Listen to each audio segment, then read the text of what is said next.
Hello Vizag people, అందరూ ఎలా ఉన్నారు? బాగున్నారా? సో మన వైజాగ్లో లింగం గణేష్ని పెట్టారని అందరికీ తెలుసు. దాన్ని దర్శించుకోవడానికి మనం కూడా వెళ్ళగానే నందీశ్వరుని అయితే మనం ఫస్ట్ చూసాం. తర్వాత కోటి లింగాలతో చేసిన గణేషుని అయితే మనము దర్శించుకున్నాం. చూస్తుంటే కళ్ళు సరిపోవడం లేదు. పక్కనే పర్స్ పెట్టారనమాట. ఇది లేడీస్కి అయితే మంచి బంపర్ ఆఫర్ అని చెప్పాలి. ఎందుకంటే చాలా చాలా తక్కువ రేట్స్లో ఇయర్ రింగ్స్, చైన్స్ అనేది పెట్టారు. ఆ పక్కనే పిల్లలకి జైంట్ వీల్ ఇవన్నీ పెట్టారనమాట. సో అవి కూడా తిరిగి వచ్చాం. మంచూరి ఆర్డర్ చేసామన్నమాట. చాలా అంటే చాలా బాగుంది టేస్ట్. పక్కనే దినేష్ టిఫిన్ సెంటర్కి వెళ్ళామన్నమాట. అందులో ఫస్ట్ మా చెల్లికి ఇష్టమైన సాంబార్ ఇడ్లీ అనమాట, చాలా బాగుంటుంది. తర్వాత మా మమ్మీకి ఇష్టమైన పరోటా. సో నాకు ఎప్పుడు all time favourite masala dosa, నాకు చాలా ఇష్టం. మా డాడీకి ఇష్టమైన పెరుగు గారె అనమాట.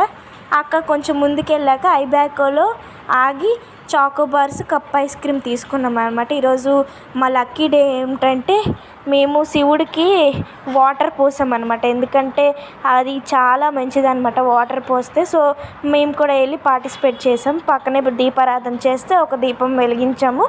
ఐస్తో అయితే మనం శివలింగం చేసి పెట్టారనమాట. దాన్ని కూడా దర్శించుకున్నాం.